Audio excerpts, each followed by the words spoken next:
साल है 2025। एक ऐसी जगह की कल्पना करो जहां 46,000 से ज्यादा लोग, जिनमें बहुत से मासूम बच्चे भी हैं, एक ही साल में बेरहमी से मारे गए हैं। ये किसी डायस्टोपियन नॉवेल का सीन नहीं है, ये गाजा की भयानक हकीकत है। दशकों से फिलिस्तीनी लोग इजरायली कब्जे में अकल्पनीय दुख झेल रहे हैं, लेकिन पिछले साल की घटनाओं ने क्रूरता की एक नई हद पार कर दी है। दुनिया डर के मारे देख रही है, क्योंकि मरने वालों की संख्या लगातार बढ़ रही है, जो इस बात की याद दिलाती है कि उदासीनता की कितनी बड़ी कीमत चुकानी पड़ती है। हम इस तरह के जबरदस्त अन्याय के सामने अब चुप नहीं रह सकते।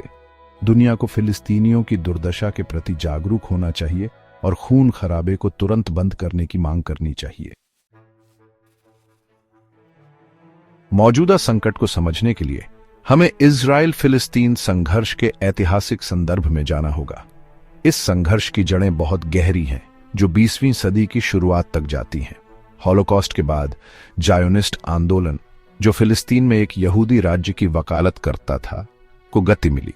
1948 में इजराइल ने आजादी की घोषणा की, जिससे सैकड़ों हजार फिलिस्तीनी अपने घरों से बेघर हो गए। यह घटना, जिसे नकबा या तबाही के रूप में जाना जाता है, फिलिस्तीनी आत्मनिर्णय के लिए दशकों लंबे संघर्ष की शुरुआत थी। भूमध्य सागर की सीमा से लगा गाजा, जमीन की एक छोटी सी पट्टी, दुखों का प्रतीक बन गया है। 2 मिलियन से ज्यादा फिलिस्तीनियों का घर यह 17 सालों से ज्यादा समय से इजरायली नाकेबंदी में है, जिसने इसे एक खुली जेल में बदल दिया है। इजराइल गाजा के हवाई क्षेत्र, समुद्र तक पहुंच और सीमाओं को नियंत्रित करता है, लोगों और सामानों की आवाजाही को गंभीर रूप से प्रतिबंधित करता है। इस नाकेबंदी ने गाजा की अर्थव्यवस्था को पंगु बना दिया है, जिससे इसकी आबादी गरीबी और निराशा के चक्र में फंस गई है। आंकड़े एक भयानक तस्वीर पेश करते हैं। अकेले पिछले साल गाजा में 46,000 से ज्यादा फिलिस्तीनी मारे गए, जिनमें ज्यादातर महिलाएं और बच्चे थे। अस्पतालों, स्कूलों और संयुक्त राष्ट्र के आश्रयों को, जिन्हें अंतर्राष्ट्रीय कानून के तहत सुरक्षित माना जाता है, को जानबूझकर निशाना बनाया गया है। इन आंकड़ों के पीछे बिखरे हुए परिवार, बिखरे हुए सपने और एक बिखरा हुआ भविष्य है। हर संख्या एक बुझी हुई मानव जीवन का प्रतिनिधित्व करती है, एक अनकही कहानी। दुनिया को इस जारी त्रासदी की गहरी मानवीय कीमत को स्वीकार करना चाहिए। भाग 5, युद्ध नहीं बल्कि विनाश, नरसंहार की भाषा। नरसंहार शब्द का इस्तेमाल हल्के में नहीं किया जाता है। यह किसी राष्ट्रीय, जातीय, नस्लीय या धार्मिक समूह को पूरी तरह या आंशिक रूप से नष्ट करने के इरादे से किए गए कृत्यों को संदर्भित करता है। फिलिस्तीनी नागरिकों को व्यवस्थित रूप से निशाना बनाना, उनके बुनियादी ढांचे को नष्ट करना और कुछ इजरायली अधिकारियों द्वारा इस्तेमाल की जाने वाली अमानवीय बयानबाजी, ये सभी जातीय सफाये के एक जानबूझकर और सुनियोजित अभियान की ओर इशारा करते हैं। Amnesty international, human rights watch और यहां तक कि अंतर्राष्ट्रीय न्यायालय ने भी इजराइल पर युद्ध अपराधों और मानवता के खिलाफ अपराधों का आरोप लगाया है। दुनिया अब इन गंभीर आरोपों से आंखें नहीं फेर सकती।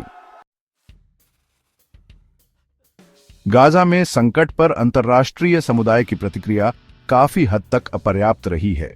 जबकि कुछ राष्ट्रों जैसे दक्षिण अफ्रीका और ब्राजील ने इजराइल की कार्रवाइयों की निंदा की है और स्थिति को नरसंहार करार दिया है, वहीं अन्य, विशेष रूप से संयुक्त राज्य अमेरिका, ने इजराइल को सैन्य और राजनयिक समर्थन देना जारी रखा है। एकीकृत कार्रवाई की इस कमी ने इजराइल को बढ़ावा दिया है, जिससे वह दंड से मुक्ति के साथ कार्य कर सके। अंतर्राष्ट्रीय समुदाय को अपने राजनीतिक मतभेदों को दूर करना चाहिए और न्याय और जवाबदेही की खोज को प्राथमिकता देनी चाहिए। अन्याय के सामने चुप्पी साजिश है। दुनिया के नागरिकों के रूप में हमारा नैतिक दायित्व है कि हम फिलिस्तीनी लोगों के खिलाफ हो रहे अत्याचारों के खिलाफ आवाज उठाएं। हम अज्ञानता का दावा नहीं कर सकते। सबूत जबरदस्त और आसानी से उपलब्ध हैं। सोशल मीडिया अभियानों से लेकर शांतिपूर्ण विरोध प्रदर्शनों तक, फिलिस्तीन के साथ एकजुटता में उठाई गई हर आवाज एक बदलाव लाती है। उत्पीड़ितों की आवाज को बढ़ाकर हम प्रमुख कहानी को चुनौती दे सकते हैं और न्याय की मांग कर सकते हैं। भारत अपने औपनिवेशिक संघर्ष के इतिहास के साथ लंबे समय से फिलिस्तीनी मुद्दे का समर्थक रहा है। हालांकि हाल के वर्षों में भारत का रुख बदल गया है। सरकार ने इजराइल समर्थक दृष्टिकोण अपनाया है। इस बदलाव ने कई भारतीयों के बीच आक्रोश और निराशा पैदा की है, जो फिलिस्तीन के साथ एकजुटता में खड़े हैं। भारत सरकार को अपने लोगों की आवाज सुननी चाहिए और इस क्षेत्र में एक न्याय संगत और स्थायी शांति का समर्थन करने के अपने सैद्धांतिक रुख पर वापस लौटना चाहिए। आत्मसंतुष्टि का समय समाप्त हो गया है।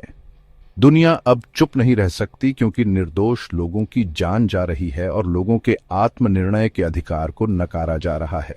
हमें फिलिस्तीनियों के खिलाफ किए गए अपराधों के लिए जवाबदेही की मांग करनी चाहिए।